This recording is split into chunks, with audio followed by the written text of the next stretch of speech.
Hi vintage bakers! Today I'm in the kitchen making homemade soft caramels.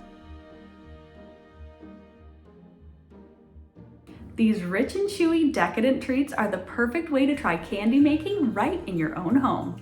These caramels are super soft and melt in your mouth, perfect to make any time of year but especially fun during the holidays. These candies are silky smooth, luxuriously soft, and deliciously flavored, the perfect recipe for the beginner candy maker or seasoned pro. So let's get into the kitchen. This is how I make soft caramels. I'm going to start this easy recipe with a can of sweetened condensed milk. Add this to a medium sauce pot along with 1 cup of corn syrup and 1/2 teaspoon of salt.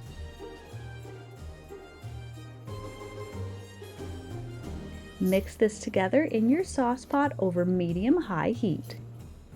Make sure to stir constantly as it's cooking. Caramel can easily overcook. As it's cooking, the mixture might start to develop little darker cooked bits of caramel inside. Just keep stirring and they'll melt back into the creamy caramel mixture. One method of candy making is to use a candy thermometer, which you can absolutely do for this recipe. However, it is not necessary. If you are using a candy thermometer, cook the caramel until it reaches between 240 and 245 degrees Fahrenheit, or 112 to 116 degrees Celsius. When making candy, this is called soft ball, and what we want for our soft, smooth caramels. My preferred method for making these caramels is to test the caramel in cool water. For me, I'm going to cook the caramel for 2 to 3 minutes after the mixture comes to a rolling boil, which just means that as you're stirring, the boiling does not settle at all but continues to boil vigorously. At this point, using the spatula that I'm stirring with, I'm going to drip a little bit of the caramel into the cold water. I'm going to fish it out with my fingers, and if it's easily formed into a soft ball, then the caramel is done. You can remove it from the heat. Never touch the hot caramel with your hands, as caramel gets extremely hot and will stick to your skin. As soon as it comes off the heat, I'm going to stir in 1 tablespoon of butter and 1 teaspoon of vanilla.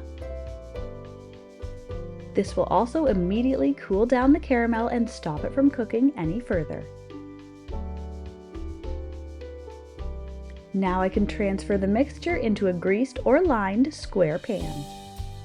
Let it cool completely before cutting or forming into about 36 little candies. If you find that the caramel is still a little bit too sticky to cut, just pop it in the fridge to chill for a few minutes. I'm going to individually wrap my candies in squares of wax paper and twist the ends to seal. However, this is optional. Soft caramels stay fresh for a pretty long time. Just make sure to keep them sealed so they don't dry out. Enjoy! If you're a fan of deliciously simple vintage recipes and old-fashioned skills, then you'll want to check out this next video. Thanks for stopping by.